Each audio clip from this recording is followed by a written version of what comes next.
Warriors, welcome back to Gods of Alliance. If you're here, it means you want power, knowledge, and control over the battlefield. This is not luck. This is strategy. Let's break the game together. Today, Warriors, we're talking about something that has completely changed over the last few months. Defense teams. Not arena defense. Not casual defenses.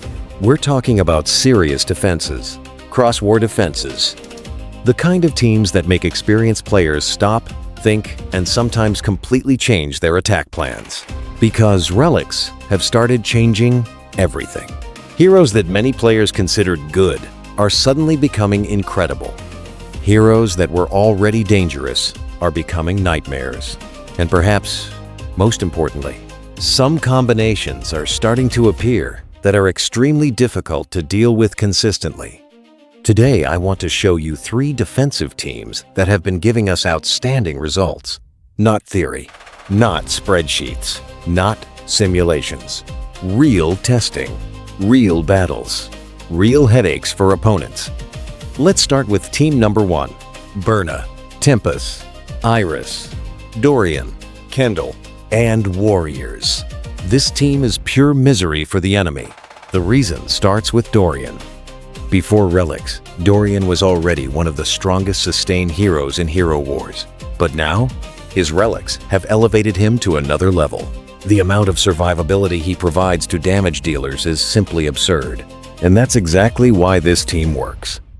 Byrna creates pressure from the very beginning. She forces enemies to react. She forces enemies to commit resources. And if they don't deal with her quickly, she starts taking over the fight.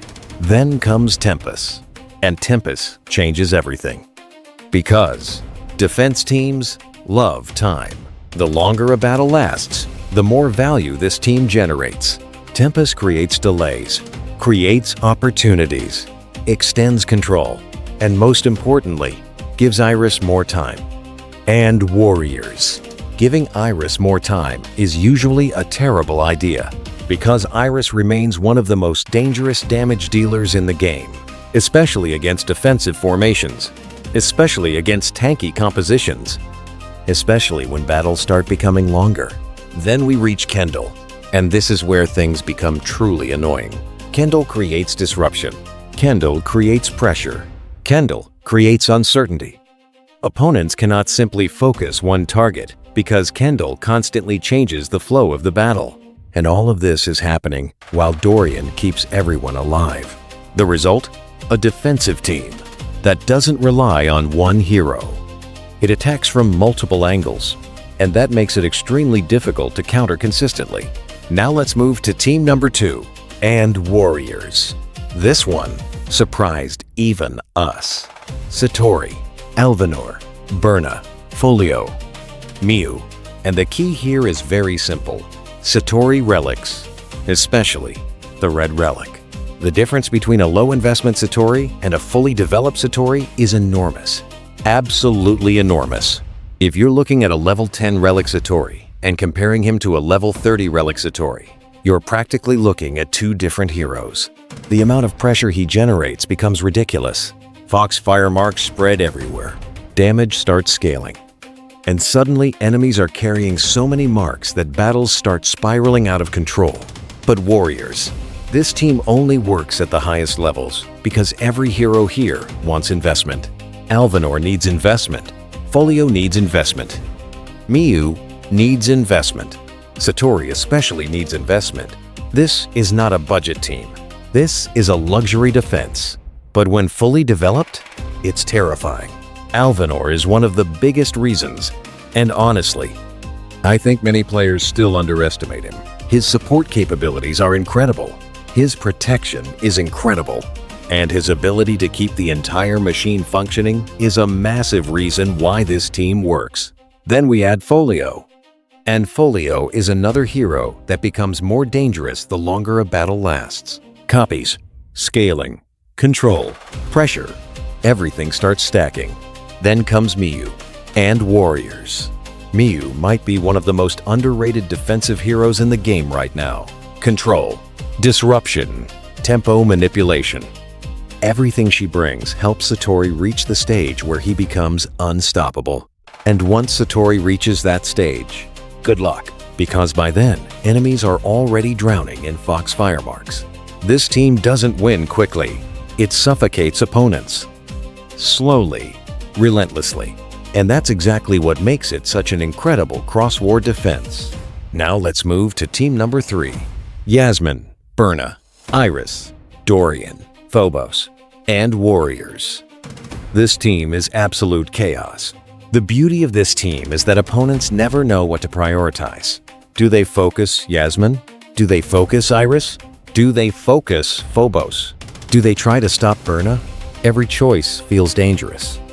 Yasmine remains one of the most explosive assassins in Hero Wars. Give her a small opening, and heroes start disappearing. Then we add Byrna. And now pressure comes from 2 completely different sources. Physical pressure, magic pressure, constant pressure. Then comes Iris. And once again, defense teams love Iris because attackers are often forced into longer battles. And longer battles almost always benefit Iris. Now add Dorian. And suddenly, killing Yasmine becomes harder. Killing Iris becomes harder. Everything becomes harder. And finally, Phobos, one of the most frustrating defensive heroes ever created. Phobos doesn't need to kill you. He simply needs to ruin your plan. And he does exactly that. Control, disruption, pressure, target denial, everything attackers hate. And that's why this team performs so well. Every hero demands attention. Every hero creates problems. And every second that passes favors the defense. So what's the final verdict? These are 3 of the most impressive defensive teams we have tested recently. The first team abuses sustain, control, and scaling. The second team abuses relics, investment, and overwhelming pressure. The third team creates absolute chaos and forces attackers into impossible decisions. Are these the only strong defenses? Absolutely not. But right now, these are some of the most difficult teams we've faced and tested in Cross-War. And Warriors. The biggest lesson here is something we've been saying for months.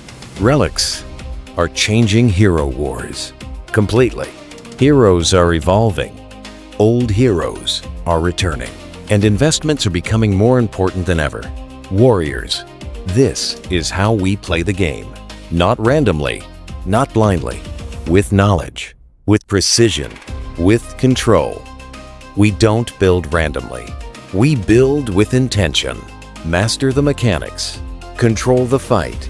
Let's break the game together.